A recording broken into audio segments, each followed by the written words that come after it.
Greetings. I wanted to use this very simple mode of communication to convey, on behalf of our session and leaders, what we think are some important messages as you consider your giving in the coming year. The first thing that we'd like to say to you is this: thank you.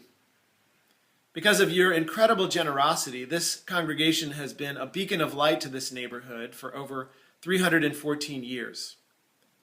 Many of you have attended one of the member gatherings that have been occurring during the month of October, which have been powerful experiences of giving thanks for how this church makes a difference in so many people's lives. One person spoke about how the church rallied around her family when the father of her children died suddenly a year ago.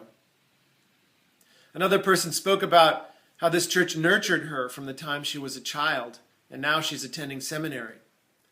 Yet another person spoke about why this church is important, because it helps him to minister to others outside the walls of our church. This is what we teach about giving at the Presbyterian Church of Lawrenceville. We emphasize that we give not first because the church needs to get, but because we need to give.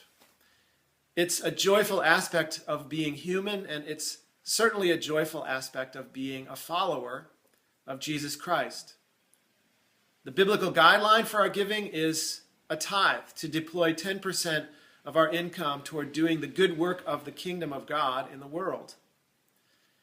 We realize that not everyone is able to meet that standard, and we certainly recognize that there are many who are struggling during this difficult economic time.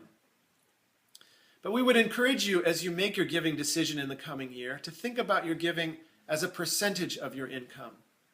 And we would ask you to prayerfully consider increasing your giving commitment to the church. One way to think about that might be helpful is to step up 1%, so that if your family is giving 4% away of your family's income, that you might give away 5% in the coming year. Some of you have also asked during these member gatherings, you've said, we understand that our motivation for giving should be our need to give and not the church's need to get. But what does the church need? And I think that's a fair question. I will say this, that our leaders have made what I think are very prudent and wise decisions about maintaining the current and future vitality of our ministry. And it's nothing short of miraculous that we've been able to maintain a level of 20% giving to mission causes outside the ministry budget of our church. But I'll also say this, that if we are to maintain the current and future vitality of our ministry, it'll require us to give more in the coming year. Finally, I want to say this too.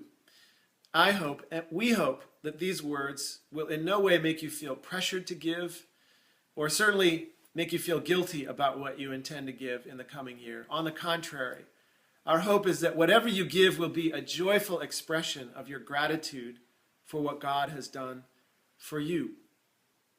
So I hope you'll join me and my family and the leaders of this church as we commit anew to the ministry of this church in the coming year.